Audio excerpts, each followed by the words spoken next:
혼인잔치에서 물을 포도주로 변화시킨 표적은 예수님께서 공생애를 시작하는 첫 시점에서 행하셨다는 점에서 우리에게 두 가지의 큰 의미를 시사합니다. 즉, 모친 마리아에 의해서 예수님의 신적 권능을 증거함과 아울러 다른 한편으로 마리아의 요청에 따라서 예수님 자신이 물로 포도주를 만드는 놀라운 첫 표적을 행하심으로써 이 메시아 되심을 직접 증거하신 것입니다. 오늘 본문에 나타난 이 첫 표적의 이 구속사적 의미는 모친 마리아의 예수님에 대한 인식은 과연 예수님의 육신적 모친으로서 예수님을 어떻게 생각하고 있을까라는 것입니다. 오늘 본문에서 볼 때 마리아는 가나의 혼인잔치 집에서 예수님에게 잔치집에 포도주가 떨어졌으니 포도주를 만들어 달라는 이 의미의 특별한 요청을 하고 있다는 사실입니다. 이렇게 요청한 것은 예수님이 세상에 오신 메시아라는 인식을 갖고 있었기 때문에 아마 주님께서 요청하신 것 같습니다.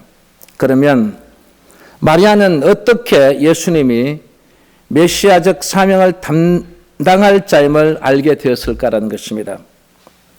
제일 먼저 중요한 것은 뭐냐면 천사 가브리엘의 증거인 것입니다. 유대인들은 천사에 대한 지식과 이해를 갖고 있었는데 천사들은 하나님의 계획과 하나님의 메시지를 전달하는 이 사역을 수행하는 하나님의 사자들이라고 이해하고 있습니다. 천사는 요셉과 결혼하기로 약속된 이 마리아에게 나타나서 성령으로 잉태하여 하나님의 아들을 낳을 것을 말한 이 은혜의 소식을 지금도 마리아는 믿고 있습니다. 오늘 이 자리에 참석한 여러분들도 우리에게 주신 이 기쁜 소식을 지금도 믿고 있습니까? 앞으로도 계속 여러분이 믿고 나가게 될 것입니다. 그리고 엘리사벳의 축복을 통해서 알게 된 것입니다. 이 엘리사벳과 마리아는 두 가지 공통점을 갖고 있는데요. 먼저 이 엘리사벳은 아기를 가질 수 없는 형편에서 하나님의 은혜로 아기를 잉태하였고, 마리아는 남자를 알지 못한 상황에서 처녀로 아기를 잉태한 것입니다. 또 하나는 두 사람의 잉태한 아기들이 다 하나님께서 보낸 자들이라는 거죠. 먼저 엘리사벳의 아기는, 이 아기는 주를 예비하는 자라고 말했습니다. 그리고 마리아의 아기는 그분은 그리스도로서 세상을 구원할 자이시라고 말했습니다.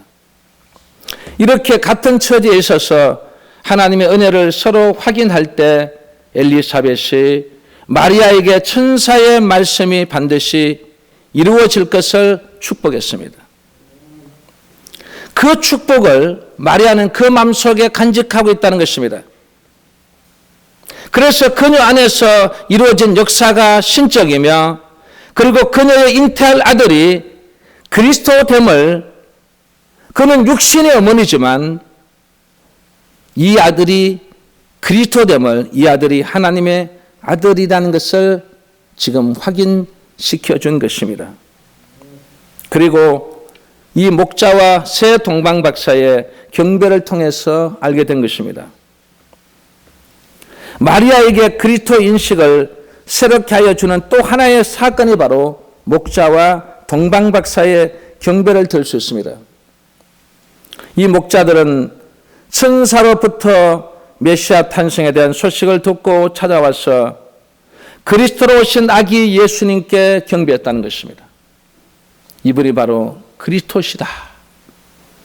그래서 이 목자들이 와서 노래를 찬양을 하면서 그 아기 예수님께 경배했던 그 장면, 또한 새 동방박사들이 아기 예수를 찾아와서 유대인의 왕으로서 오신 것을 인정하는 그 예물을 드렸지 않습니까?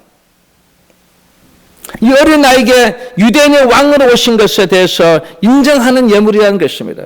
그 예물이 바로 황금과 유향과 몰약을 드리면서 그 경배드린 사례는 마리아에게 특별한 하나님의 섭리를 확인케 했던 것입니다. 이러한 일련의 사례들은 마리아에게 예수님이 메시아적 사명을 담당할 자임을 알게 된 것입니다. 이제 이 본문으로 돌아가서 오늘 이 본문을 우리가 다시 한 번 더 살펴보면 제일 첫 번째는 그리스도의 첫 이적이 나타나고 있습니다. 그리스도의 첫 이적. 이 복음서 기자들은 예수 그리스도의 첫 이적을 우리는 이 마태, 마가, 누가, 요한복음에 보면 각각 다르게 나타나고 있습니다. 예수 그리스도의 첫 이적을 이 마태는 베드로의 장모의 열병을 치유하는 사건을 다루고 있습니다. 그리고 마가와 누가는 귀신 들린 자를 고치시는 그 사건을 다루었으며, 그리고 요한은 가나의 혼인잔치 집에서 물로 포도주 되는 이적을 지금 최초로 다루고 있습니다. 그러면 요한이 최초로 물로 포도주를 만드신 첫 이적을 다룬 것은 왜 이 장면을 다뤘을까 말이죠. 그것은 우리의 큰 특징이 나타나는데, 첫 번째 특징이 뭐냐면 물로 포도주를 만드신 그 첫 이적은 만유의 주로서 예수 그리스도 되심을 선포한 것입니다. 이분은 바로 만유의 주라는 거죠. 그리고 그분이 바로 그리스도 되심을 선포했다는 것입니다. 본서에 등장한 이 예수님의 첫 이적 사건은 만인에게 예수가 그리스도 되심을 선포하는 표적이 된 것이라고 했습니다. 즉 예수님의 능력은 하나님의 능력인 것입니다. 그래서 여러분이 그 능력을 말할 때 예수님의 능력을 말하는 것이 곧 하나님의 능력을 말하는 것입니다. 그 능력은 일시적인 것이 아닌 만물을 창조하신 만유의 주로서 갖고 있는 그 능력이기 때문에 예수님을 믿고 고백하는 자에게 주는 특권, 우리의 자랑스러운 것이 있습니다. 여러분, 예수를 믿으면서 여러분이 무엇이 가장 자랑스럽습니까? 여러분, 기도해서 응답받는 게 가장 자랑스럽습니까? 뭐든지 기도하니까 응답이 돼서 그게 여러분에게 가장 내가 믿고 고백하는 것 중에서 가장 자랑스러운 거냐 말이죠. 그런데 성경은 그런 게 아니에요. 우리는 예수 믿고 고백하는 것 중에 가장 자랑스러운 것이 뭐냐면 그리스도를 따라다니는 것입니다. 그리스도와 함께하는 것입니다. 여러분도 그렇게 생각하십니까? 그리스도와 함께하고 있다는 사실이 여러분에게 가장 자랑스럽습니까? 오늘 우리는 이 요한을 통해서 우리에게 예수를 믿고 고백하는 그 중에 그리스도를 따르는 그 놀라운 역사가 오늘 여러분과 함께 하실 줄 믿습니다. 또 그리스도의 첫 이적을 다룬 것은 바로 하나님 나라 도래의 서곡인 것입니다. 오늘 이 본문은 반드시 하나님의 나라에 대한 것을 얘기하고 있습니다. 여러분, 예수님의 가르침의 주제에서 이 땅에 오셔서 우리에게 한마디로 말씀하고 있다는 것은 뭐입니까? 과연 그 핵심이 뭐냐 말이죠. 그 핵심은 바로 The Kingdom of God입니다. 하나님의 나라라는 것입니다. 그래서 하나님의 나라는 말에 있지 않다고 했습니다. 우리 어떤 말에 있는 게 아니에요. 뭐에 있다고요? 능력이 있다는 것입니다. 능력이 있는 것입니다. 그래서 우리에게 무엇이 필요할까? 믿음이 필요한 것입니다. 믿음을 통해서 능력이 나타나는 것입니다. 그걸 바울이 말한 거예요. 그러면 결국은 예수 그리스도의 첫 이적은 이 하나님 나라의 관계와 바로 여기에 갇힌 관계가 있다는 것을 볼 수 있습니다. 그래서 하나님 나라의 관계에 대한 것을 말씀해 주고 있기 때문에, 그래서 즉 예수님은 하나님 나라의 주권자라는 것입니다. 주권자가 뭡니까? 이분의 허락이 없이는 그곳에 들어갈 수가 없다는 것입니다.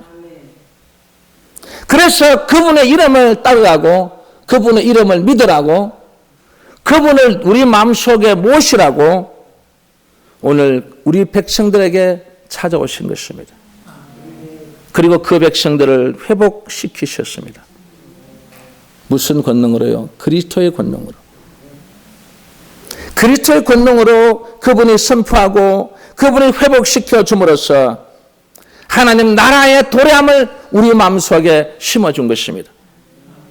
오늘 여러분 우리 마음속에 하나님의 나라가 여러분 이 속에 들어있을 줄 믿습니다.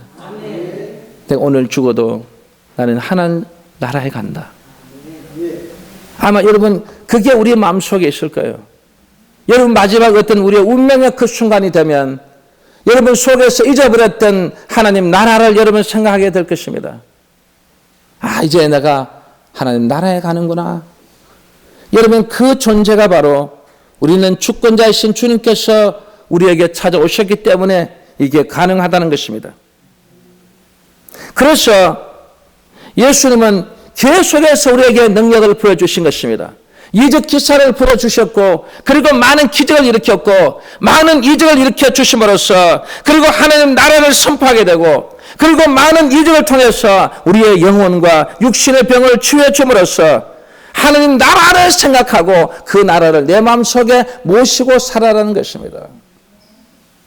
그래서 우리는 우리 마음속에 그 주님의 능력을 통해 오늘 이 표적을 통해 이적을 통해서 우리 마음속에 정말 하나님 나라를 내 마음속에 모시게 되었다는 것입니다.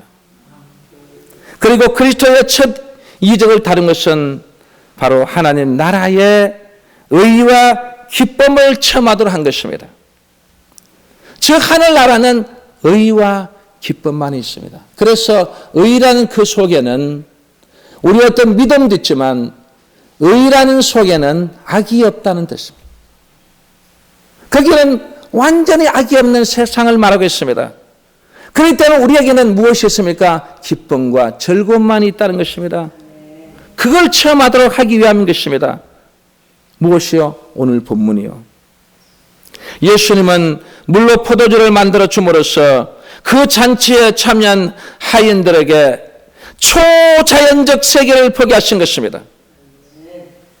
이 땅에서는 초자연적 세계가 많이 나타나지 않지만 그러나 저 하늘나라에서는 모든 것이 다 바로 초자연적인 세계라는 것을 보여준 것입니다. 항아리에 물을 채워넣은 하인들에게는 초자연적 세계, 이 세상이 단지 자연 법칙에 따라서만 봄이 있고 여름이 있고 가을이 있고 겨울이 있고 그리고 비바람이 불고 바람이 불 때에 홍수가 나고 무엇이 있든 이 자연 법칙에 따라서만 진행된다는 이 사고에서 벗어나서 바로 초자연적 법칙을 우리에게 보여주신 것입니다. 그래서 이 하인들에게 새로운 가치는 바로 뭐냐면 자연 법칙이 아니라 초자연적 세계라는 것입니다. 이 초자연적 세계를 인식시켜 주신 것입니다. 오늘 이 자리에 참석한 우리 사랑하는 성도 여러분도 마찬가지예요.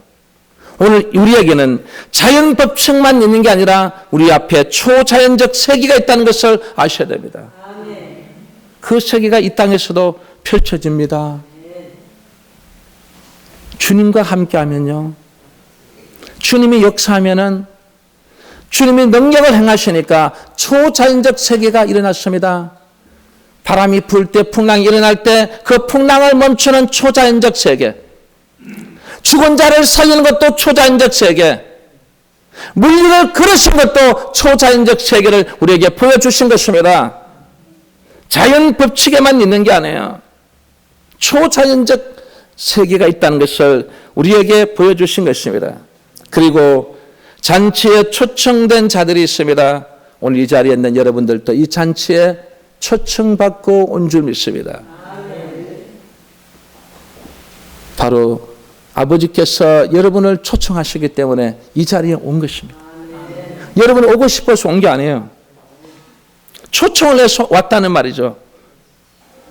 이 잔치에 초청된 이 자들에게는 하나님 나라의 기쁨과 즐거움을 체험하도록 하게 하신 것인데, 유대인의 속담에 의하면 이 포도주가 없으면 기쁨도 없다는 말이 있습니다. 포도주가 없으면 기쁨도 없다는 말이에요. 그렇다면 포도주가 떨어진 이 혼인잔치의 장면을 연상해 보면 기쁨은 물러가는 것 사실이고, 그리고 또 잔치도 끝났다는 의미를 말하고 있는 것입니다. 여러분, 우리의 잔치는 끝나는 게 아니에요. 영원히 지속되는 것입니다. 그러나 예수님의 이 첫 이적은 혼인잔치에 모인 사람들의 이 기분을 더욱더 고조시켰지 않습니까? 오늘 본문에 뭐라 했습니까? 이 잔치집에 가면 처음에 좋은 포도주가 나오고 나중에는 가면 이 포도주가 모자라니까 어떻게 돼요? 여러분, 물을 타가지고 여러분 양을 많이 희석시켜가지고 여러분 사람이 이 포도주를 먹고 취해 있는데 여러분 좋은 거 안 줘도 돼요. 좀 안 좋은 걸 줘도 물 타가 줘도 모르고 그냥 좋다고 먹고 마시는 거예요. 그런데 이상하게 지금 이 사람들이 취해서 포도주를 다시 또 왔는 이 포도주를 마시는데 세상에 처음 포도주보다 더 맛있다는 것입니다. 그러니까 이 사람들이 기분이 계속해서 더 업그레이드 된다는 말이에요. 천국이 바로 그런 것입니다. 계속해서 이 업그레이드를 시켜주는 거예요. 계속해서 기분이 고조되는 거예요. 계속해서 기쁨과 즐거움이 계속해서 한층 더 어떻게 해요? 더 많아진다는 것입니다. 그래서 오늘 이 혼인잔치는 계속해서 진행된다는 거죠. 누가 계시면요? 주님만 계십니다. 항아리에 물 붓는 건 뭐 어려운 일입니까? 하인들이 한 번 물 부어가지고 포도주가 되니까 그 다음부터는 주님이 안 시켜도요. 주님 믿습니다. 그리고 물 붓고 뜯어주면 뭐가 돼? 포도주 되는 것입니다. 그래 이 잔치는 계속해서 이루어질 줄 믿습니다. 그걸 우리에게 보여주신 것입니다. 그래서 오늘 우리는 이 하나님 나라는 항상 기쁨과 즐거움을 체험하는 것이에요. 그걸 우리에게 이 요한은 우리 주님께서 처음 이 표적을 우리에게 보여주신 것입니다. 그래서 오늘 여러분 우리 모두는 정말 우리 모두가 함께 하나님 나라에 이 의와 기쁨을 체험하면서 살다가 가야만 저 천국 가면 내가 저 땅에서도 내가 의와 기쁨으로 내가 막 체험하면서 왔는 사람은요 그냥 천국 가도 그냥 적응이 되는 거예요. 여러분 이 땅에서 많이 웃지 않는 사람은요 저 천국 가보세요. 여러분 처음에 가면은 웃는 연습부터 해야 됩니다. 특히 우리 남자들요, 남자들은 이 웃는 연습을 많이 시킬 거예요. 여자분들은 제가 그냥 얘기하는 게 아니에요. 왜? 저는 갔다 왔어요. 이 한쪽에 보면 웃는 연습을 시키는 사람들이 있어요. 천사들이 다 웃는 연습 시키는 거예요. 예. 여러분 생각에는 우리 영에 가면 그냥 뭐 모든 게 완벽하게 될 것 같죠? 아니에요. 왜? 이 땅에서 의와 기쁨을 처음을 자꾸 시키는 게 뭐냐면 이게 훈련이에요, 훈련. 그래서 여러분들이 예배 드릴 때도 상냥하게 이래 웃으면서 이거 봐요. 웃는 분은 전부 여자잖아요. 남자들은 그냥 가만 이래 무표현. 그리고 그거 가서 얼마나 연습해야 될까요, 여러분? 자, 웃는 연습. 그래서 천사가 확 시키는 거예요. 저는 그걸 볼 때마다 너무 이 세상과 너무너무 똑같다는 거예요. 여러분 이 땅에 여러분 웃음 치료사가 있어요, 없어요? 거기도 웃음 치료사예요. 천사도 웃음 치료사예요. 각각 재능이 다른 천사들이 거기에 따라서 훈련시키는 거예요. 여러분 그러니까 우리는 이 땅에서 여러분 이 세상에서 막 기뻐하고 즐거워하고 막 웃고 예. 이 웃는 이 놀란 그 귀한 이 습관이 돼서 천국 가면 바로 여러분이 그런 자리에 여러분 거기 가서 하지 않아도 그냥 어떻게 해요? 예? 진짜 주님이 계시는 거기에 바로 들어가서 막 그런 저는 그런 걸 하나하나 볼 때마다 야, 이 세상과 너무나 똑같다는 것입니다. 그냥 뭐 가면 뭐든지 다 잘 돼가지고 모든 게 된 게 아니라 거기 가서도 훈련의 기간이 있고 거기서도 정말 그 훈련을 통해서 주님이 계시는 그곳에 같이 함께 여러분 합숙하는 거예요.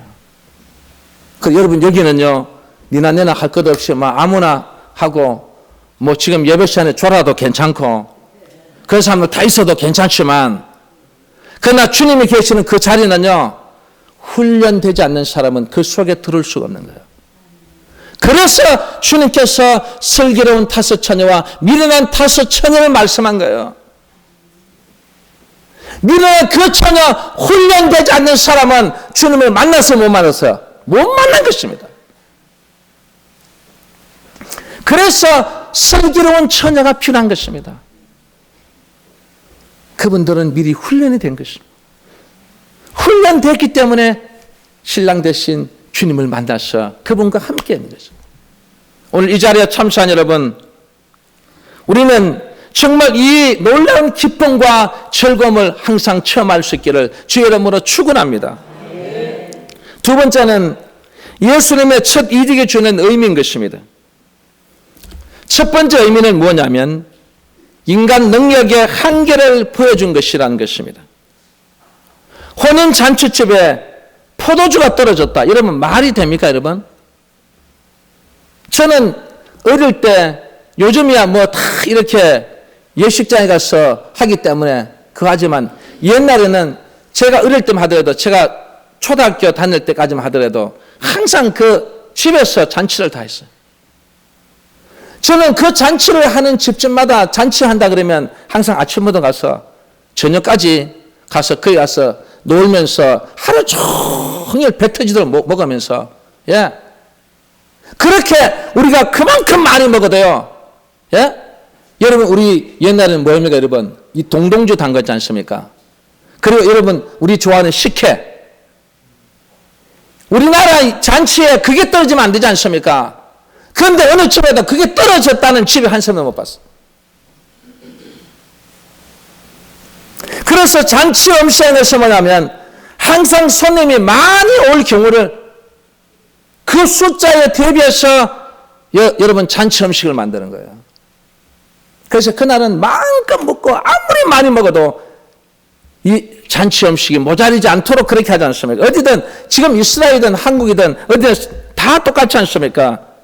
그런데 세상에 이 잔치집에 가장 중요한 포도주가 떨어졌다는 것입니다. 이 포도주가 진짜 떨어졌다는 이 말은요, 진짜 제일 중요한, 없어서는 안 될, 그 중에서 가장 중요한 게 떨어졌단 말이에요. 이것이 바로 우리에게 무엇을 나타냅니까? 바로 한 치 앞도 내다보지 못하는 우리 인간의 모습이라는 것입니다.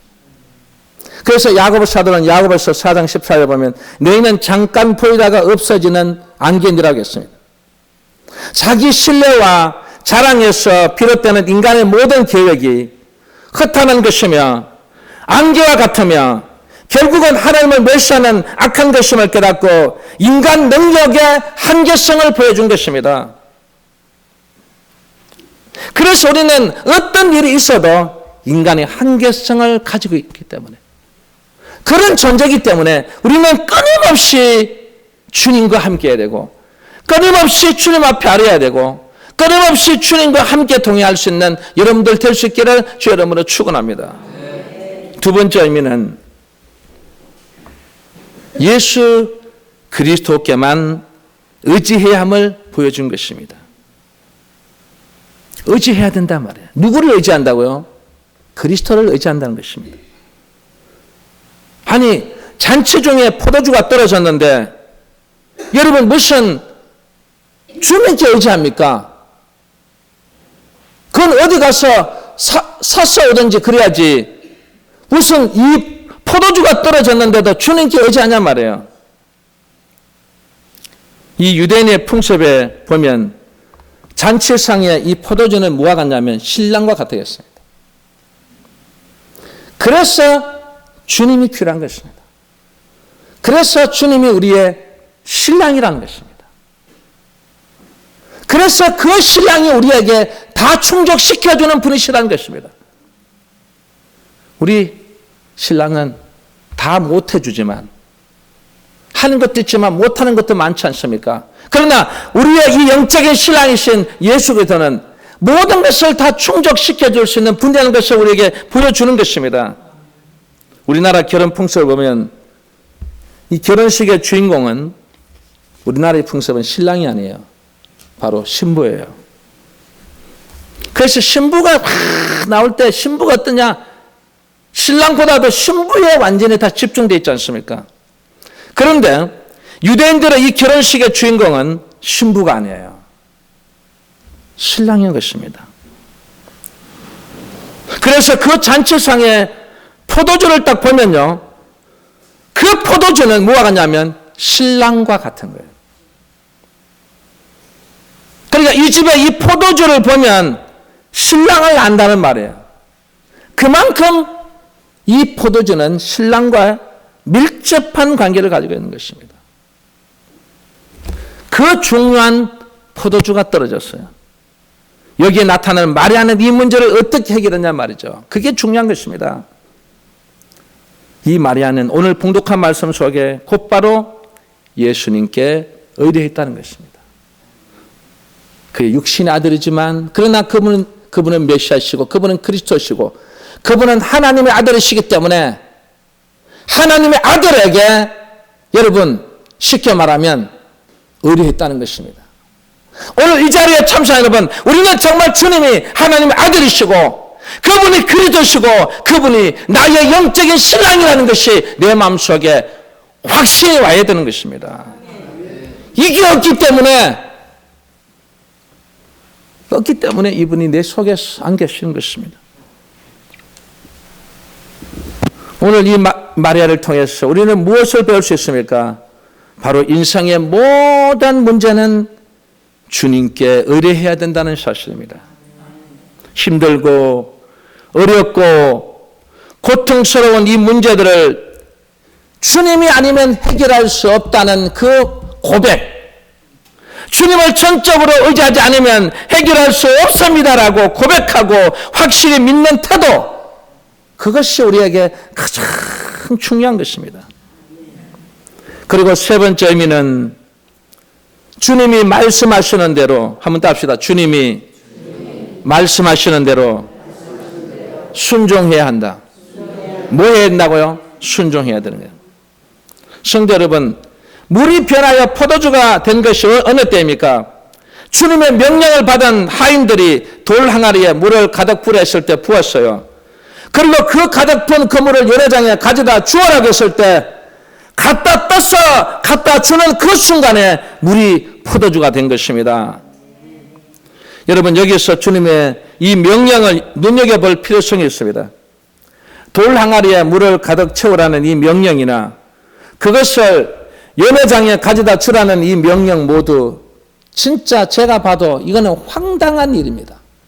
왠 줄 아십니까? 이스라엘에 있는 이 돌 항아리들은 어디에 사용하느냐가 중요한 거예요. 이스라엘의 이 돌 항아리는 어디냐면, 집에 가면 집 문을 딱 열고 들어가면 바로 문 앞에 있습니다. 그게 왜 둔 줄 아십니까? 이 이스라엘이나 팔레스타인은 모래바람이, 흙먼지가 엄청나게 나는 것입니다. 그래서 그분들이 이 돈을 쓰고 있지 않습니까? 그러니까 그 손발이 더러운, 우리 같으면 뭐 구두를 신고 뭐 이렇게 뭐 신고 있잖아요. 그 사람들은 그런 신발이 아니에요. 거의 다 보면 뭐 설립바나, 예, 그냥 발이 노출되어 있어요. 그래서 양말을 신는 경우가 별로 없어요. 우리는 꼭 어디 가면 양말을 신고 하지 않습니까? 그런데 그 사람들은 그걸 신지는 못해요. 왜? 금방 더러워지기 때문에. 그래서 집집마다 들어가면 그 항아리가, 이 돌 항아리가 있으면 거기 가서 손을 씻고 발을 씻고 들어가는 그 항아리예요.